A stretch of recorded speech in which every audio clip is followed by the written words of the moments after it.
Amin. Beri tepuk tangan yang meriah buat Allah kita.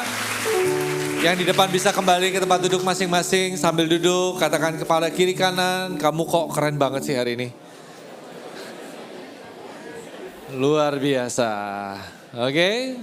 Shalom semuanya. Shalom. Sungguh senang Komil bisa hadir sekali lagi bertemu dengan Augers yang ada di tempat ini. Buat yang belum mengenal saya, nama saya aslinya Mulyadi Budianto, tapi dipanggilnya Komil atau Pastor Mil. Hari ini saya mengembalakan regional USA dan Kanada. Jadi siapa yang nanti kepengen sekolah di LA atau di New York atau di Vancouver, ya nanti bisa kontak kita karena kita ada gereja di sana. Beri tepuk tangan dong buat Tuhan kita ya. Jadi kita sedang merintis di 3 kota itu dan hari ini CG-nya bukan hanya ada di sana, tapi CG-nya juga ada di beberapa kota lainnya, di San Jose, di Philadelphia, ada di Scranton, ada di Florida, ada di Dallas. Doakan 20-30 nanti kita dari USA kepengen rindu ada 10 gereja lokal di sana. Jadi kalau ada yang ingin diutus jadi hamba Tuhan ke Amerika, kontak saya. Atau kontak Kobintoro tuh ya, Kobintoro mana Kobintoro? Oh ya di sini gitu ya. Nanti Kobintoro yang daftar duluan, saya aja kok duluan gitu ya. Ya, tapi di USA sendiri tantangannya nggak mudah, sangat-sangat sulit gitu ya.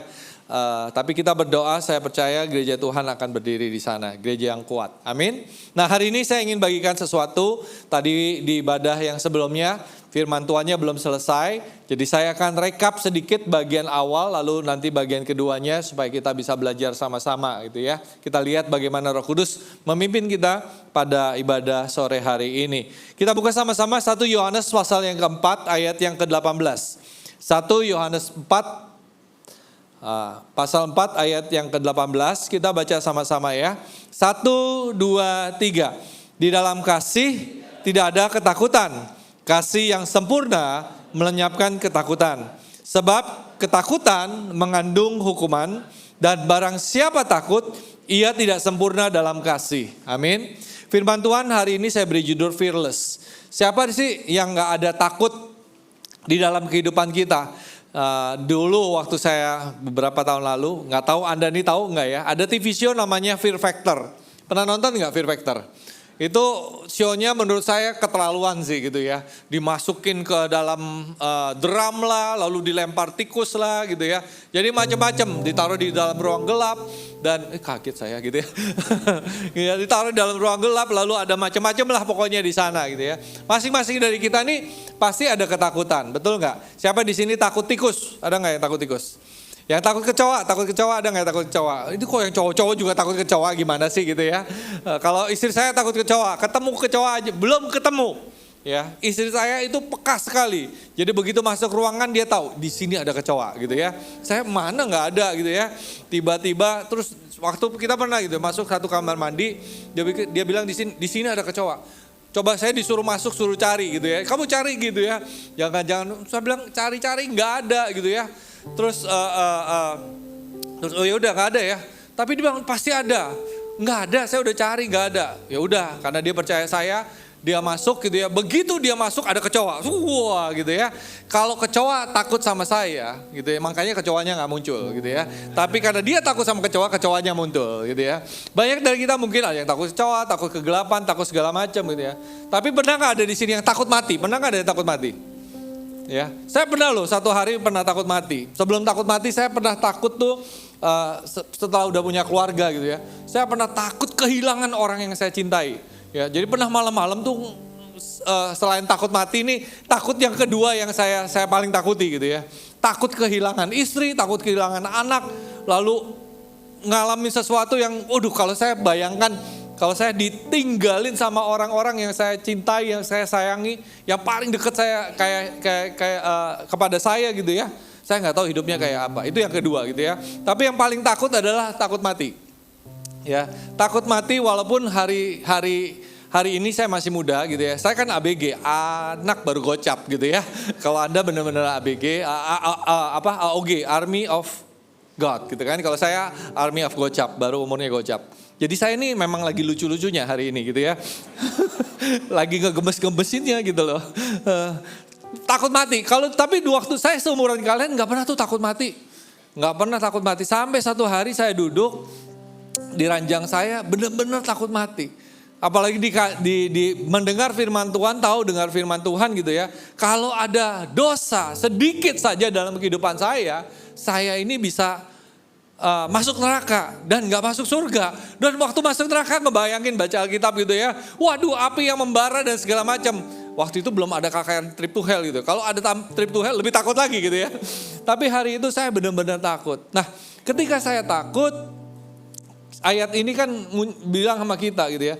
Di dalam kasih itu tidak ada ketakutan. Kalau ada ketakutan dalam kehidupan kita, berarti tidak ada kasih.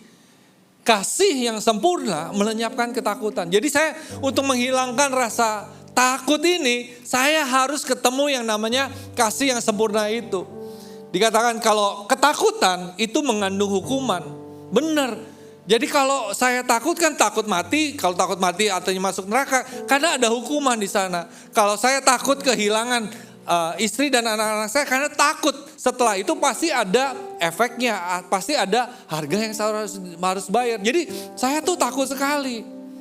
Kalau saya takut kecoa, saya nggak tahu tuh harganya apa gitu ya, nggak bisa bayangin. Tapi pasti ada hal-hal yang membuat kita ini takut, itu pasti karena ada hukumannya. Mungkin kalau Anda alergi sama kecoa atau ya gitulah pokoknya perasaannya. Ya. Di situ katakan kalau kita ingin fearless, ingin tidak ada rasa takut, kasih itu harus sempurna dalam kehidupan kita. Nah, masalahnya kasihnya siapa? Efesus pasal 3 ayat 18 sampai 20 bunyinya begini. Ya, saya baca ini ya, Efesus pasal 3.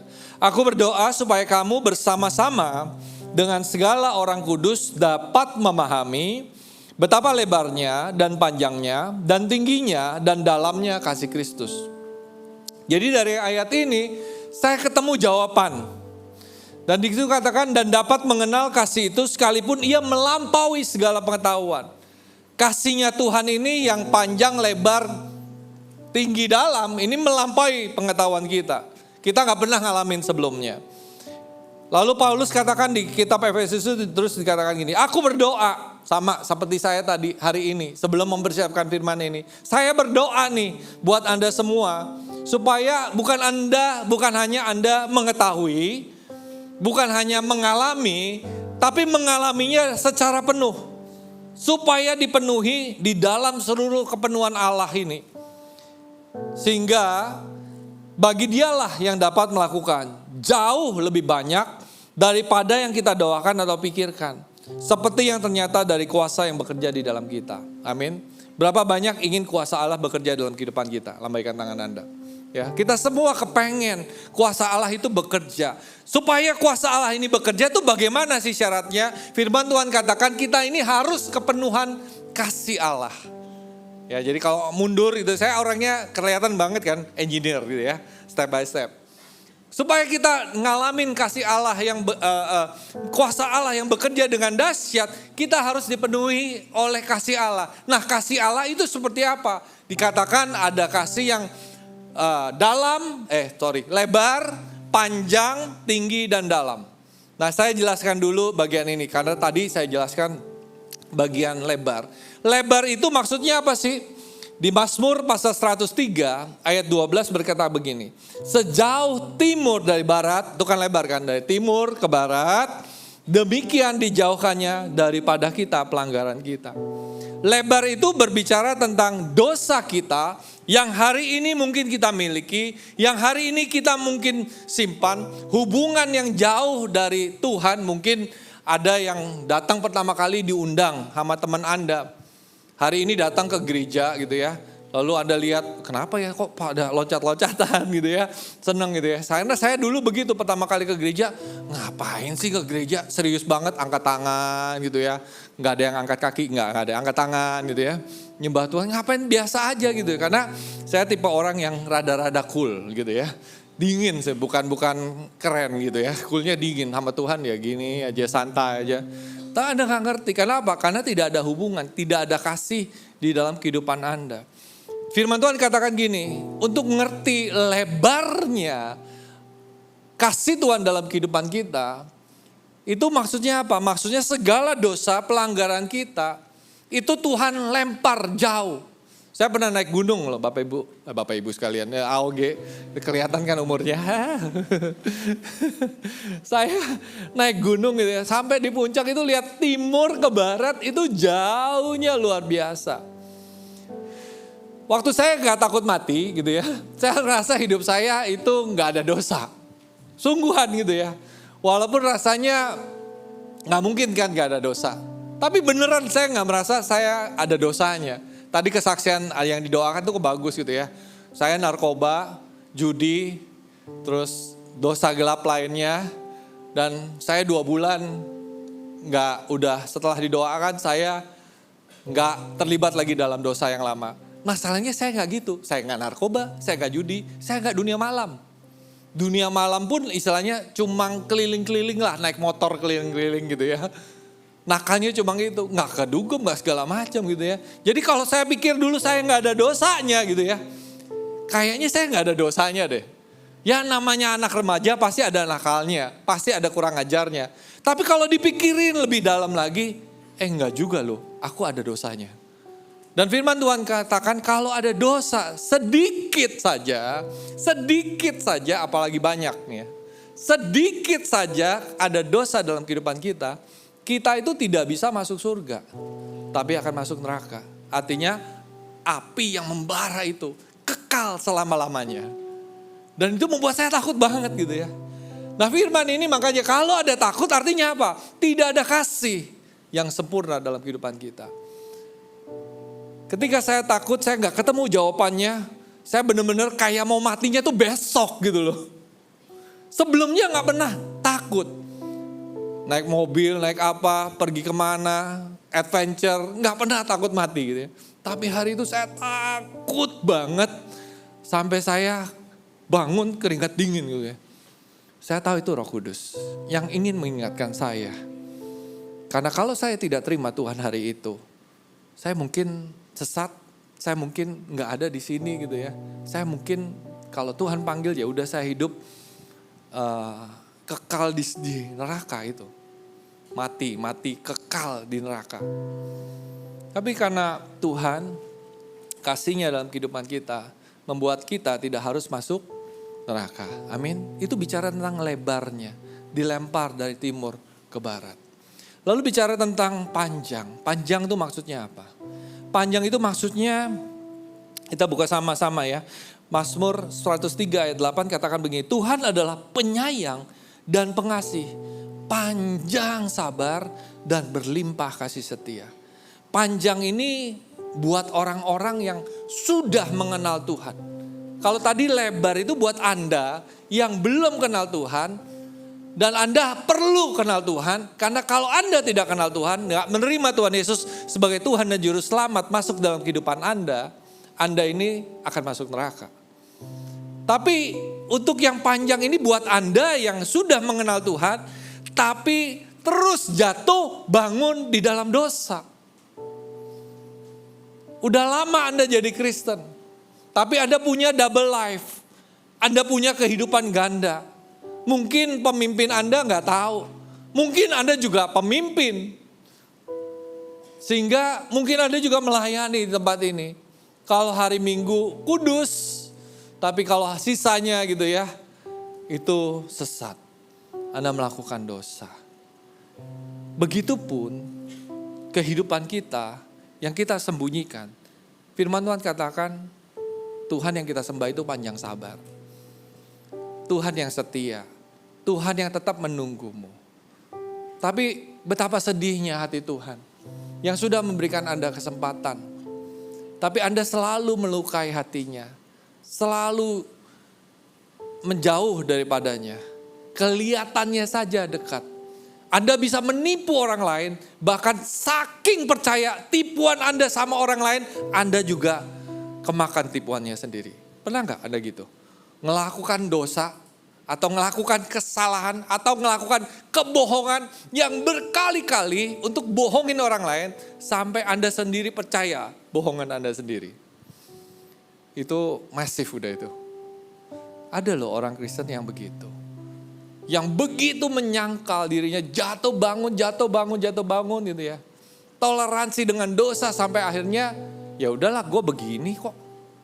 Aku terima dengan keadaanku. Ini buat Anda yang hari ini ingin ngalamin panjangnya kasih Tuhan. Hari ini bertobat. Hari ini maju. Hari ini kembali kepada Tuhan. Amin. Tuhan gak pernah ninggalin. Baik Anda yang jauh atau yang Anda seolah-olah dekat. Sebenarnya jauh. Tuhan itu tetap setia. Amin. Tapi kalau Anda dua ini gak lulus. Anda gak dapat yang ketiga dan keempat. Tinggi dan dalam. Tinggi itu bicara apa? Tinggi itu bicara tentang rancangan Tuhan yang luar biasa.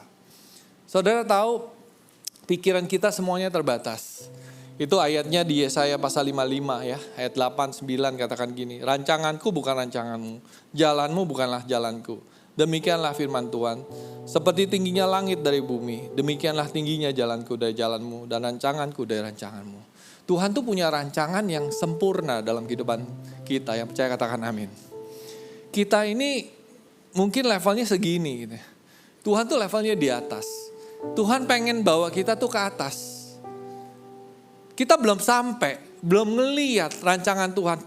Kita ini belum lihat pemakaian Tuhan dalam kehidupan kita. Tapi Tuhan sudah lihat. Kita ini belum lihat betapa suksesnya nanti masa depan kita. Kalau kita mikirin pakai diri sendiri. Walaupun Anda ini pinter, walaupun Anda hebat, walaupun Anda punya ambisi, Anda punya drive yang kuat gitu ya. Untuk capai ini sampai certain point tertentu. Saya berani jamin kalau sampai Anda di certain level tertentu itu. Tuhan punya rancangan yang lebih hebat lagi. Amin.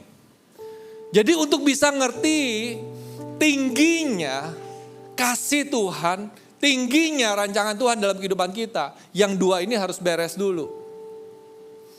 Lebarnya, panjangnya beres dulu.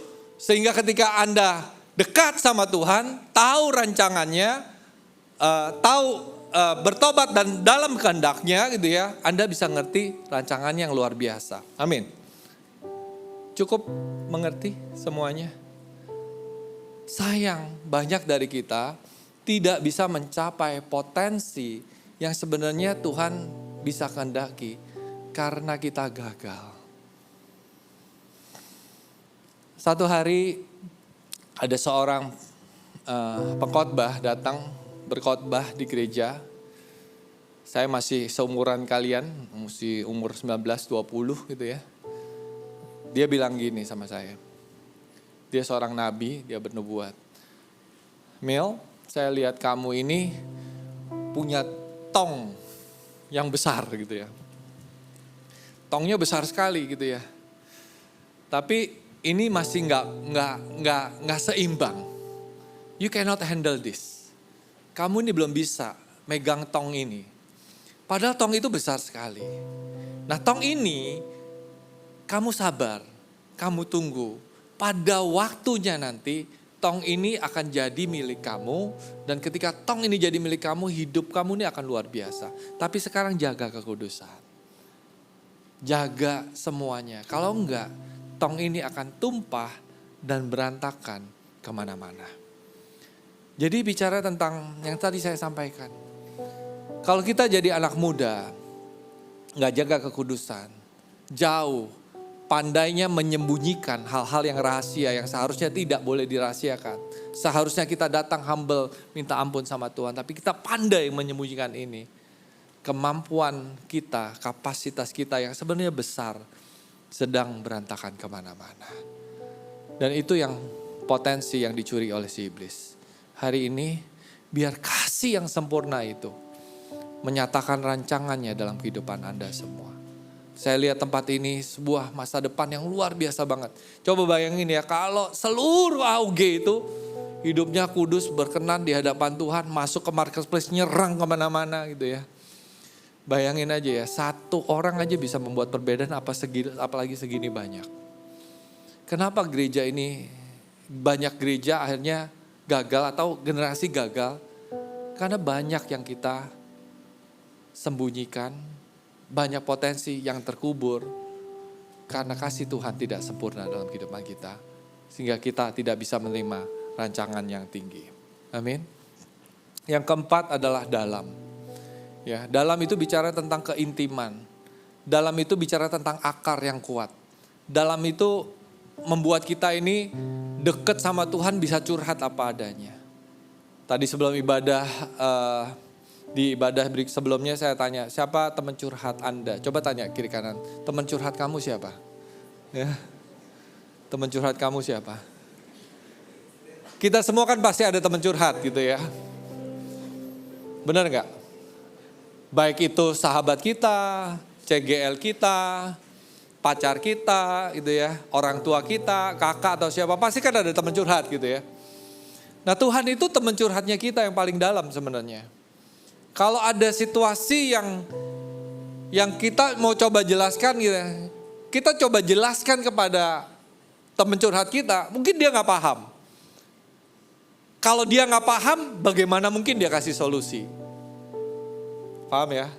Tapi Tuhan itu teman curhat kita yang paling luar biasa. Tapi kalau hidup kita itu jauh dari Tuhan, kita hidupnya bersembunyi. Gak kayak Philip kan bersembunyi di balik salibnya gitu kan. Makanya suka ada teka-teki, kopi apa yang gak kelihatan? Philip, karena dia bersembunyi di balik salibnya gitu ya. Itu gak boleh ditiru gitu ya. Bener kan gitu ya. Itu teka-teki, daddy jokes gitu ya. Ya itulah namanya udah bapak-bapak gitu lah ya bercandanya. Sekali lagi, makanan apa yang bikin kaget? Makanan apa yang bikin kaget? Gak tahu kan? Deng-deng, ya itu. Itu makanan yang bikin kaget. Wah apa sih gitu ya. Oke kembali serius gitu ya. Kalau kita, maksa banget gitu ya. Kalau kita jauh dari Tuhan, kalau kita sembunyi terus, gimana kita mau curhat? Gimana mau Tuhan nyatakan rancangannya dalam kehidupan kita, betul gak? Nah kalau kita gak bisa curhat, padahal Tuhan tuh kepengen nyatakan rahasia yang paling dalam di dalam kehidupan kita tuh pribadi demi pribadi. Untuk ngalamin 4 dimensi kasih Allah ini kalau cuma ibadah hari Minggu, hype gitu loh ya. Luar biasa, tapi belum, gak cukup. Tuhan berbicara itu lebih intim, lebih dekat lagi ketika nobody's around. Bagi Musa adalah ketika dia ketemu burning bush itu, semak belukar yang menyala.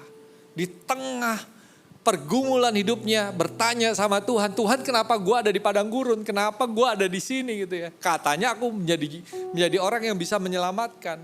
Katanya aku mau dipakai Tuhan, tapi kenapa ada di padang gurun? Sampai ketemu burning bush. Di momen yang paling dalam itulah firman Tuhan berakar dalam kehidupannya. Tapi kalau hidup kita lari-lari, bagaimana mungkin kita bisa menyatakan, Tuhan bisa menyatakan dalam kehidupannya. Amin. So sampai sini aja kita banyak PR.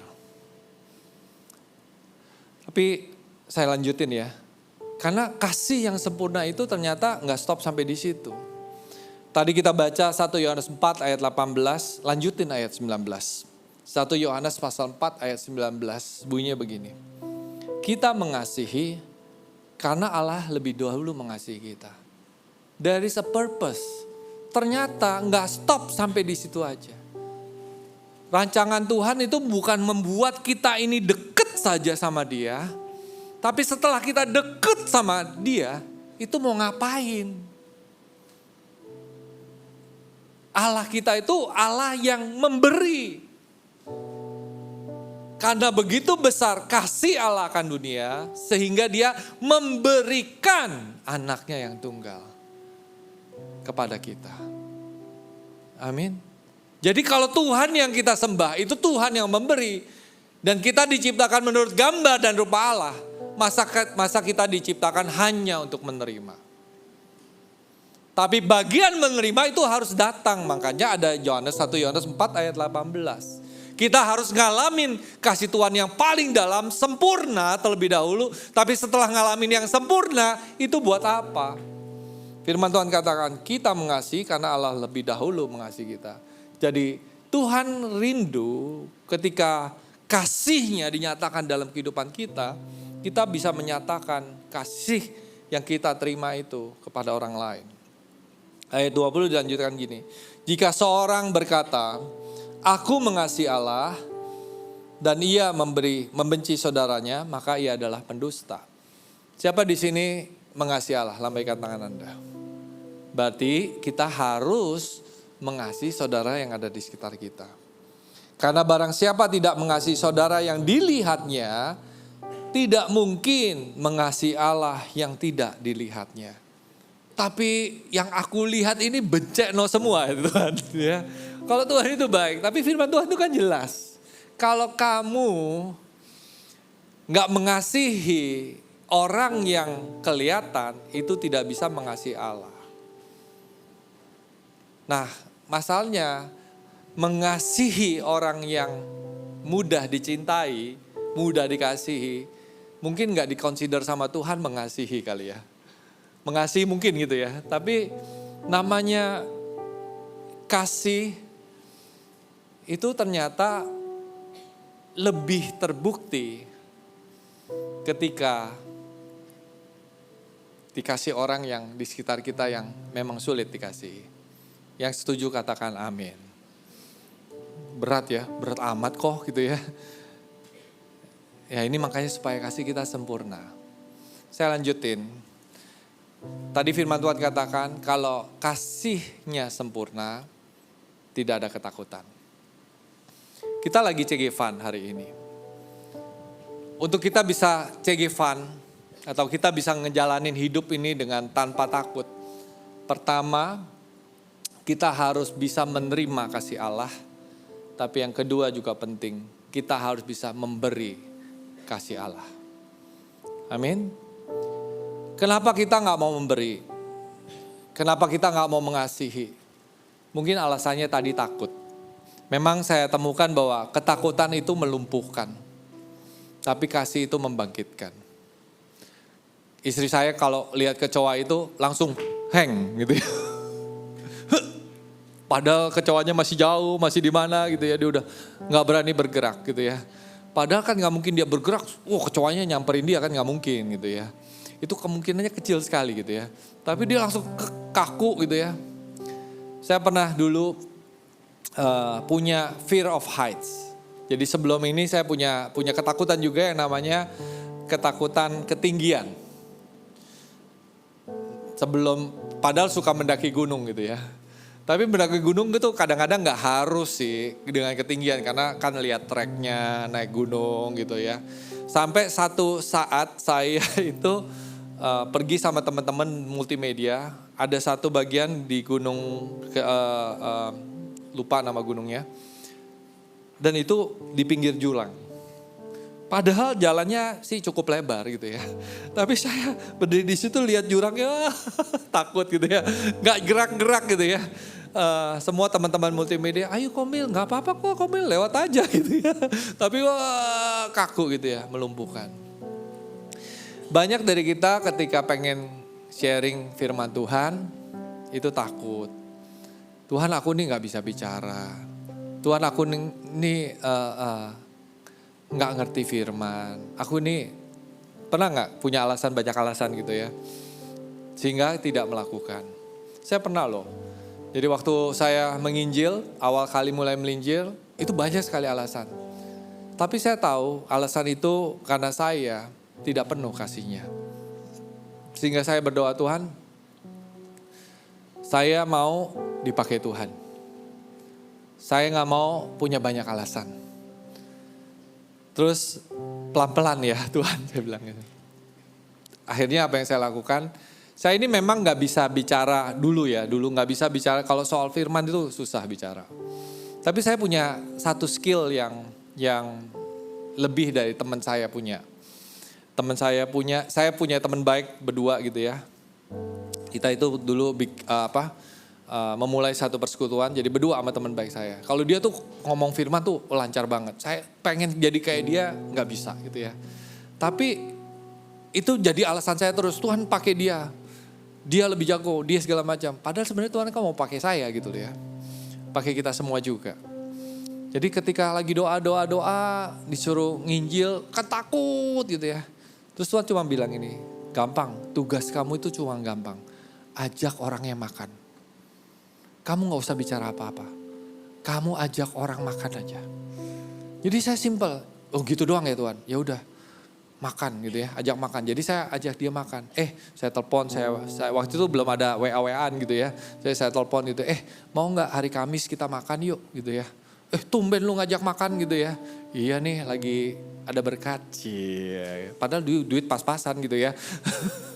Ya udah ajak makan gitu ya. Ini pas makan gitu ya. Gak bisa ngomong apa-apa juga.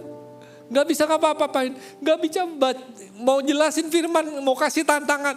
Mau cerita kamu ini berdosa gitu ya. Kayaknya dia bisa nonjok saya gitu ya. Gak juga gitu ya. Tapi Tuhan kasih hikmat lagi pas di situ. Coba kamu tanya sama orangnya.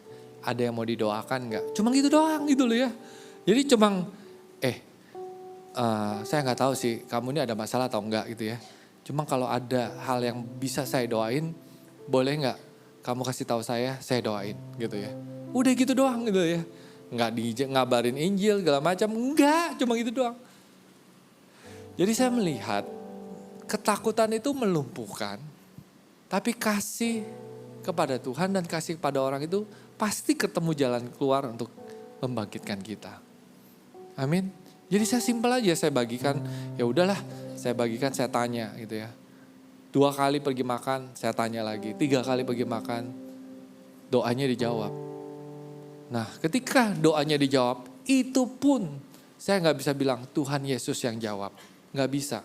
Saya masih bilang sama teman saya, ini kayaknya doanya dijawab nih, kamu yang ngomong. Saya suruh teman saya ngomong.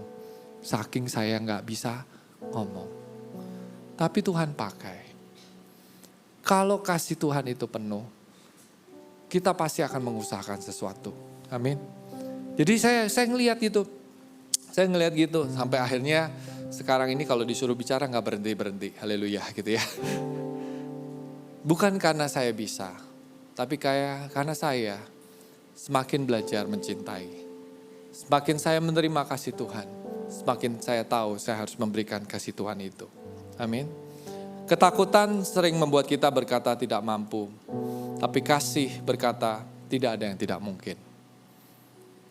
Amin. Kalau seseorang yang mencintai seseorang, gak ada bisa, anak saya misalnya ya, dia kepengen sesuatu. Ya Daddy, saya masih ingat nanti kalau kuliah boleh gak mulai milih-milih kuliah di luar negeri. Pada momen itu saya ngomong sama istri saya bilang, ini anak-anak kayaknya mau kuliah ke luar negeri. Momen seperti itu, berkat kita waktu itu yang kita terima, kayaknya gak cocok untuk ke luar negeri gitu ya. Mungkin 3 bulan setelah itu dia harus berdoa dan berusaha mencari sendiri gitu ya. Kayaknya gak mungkin deh, gak mungkin. Tapi namanya seorang Daddy yang mencintai anaknya dengan keadaan yang sangat limited. Dedinya berdoa lah. Dedinya berusaha lah. Supaya apa? Kita lihat seberapa jauh Tuhan itu membuka jalan. Tapi artinya apa? Gak bilang sama anak saya, kamu sadar dirilah. Dedinya ini loh gak mampu, dedinya gak bisa. Udahlah gak usah, lupakan impianmu. Gak pernah dari lidah bibir saya bilang, gak mampu gitu ya. Tapi kita berdoa yuk. Kalau kamu percaya biar imanmu sama iman Daddy, kita kerja sama-sama bisa terlaksana. Amin. Karena kasih itu selalu berkata tidak ada yang tidak mungkin. Amin. Kalau engkau lihat temanmu sulit diinjilin, udah dikabarin berapa kali, waduh malah diledek-ledekin, malah dia menghina Tuhan. Nah disitulah kita tidak boleh berkata tidak mampu. Tapi berkata tidak mungkin dia ini tidak terima Tuhan.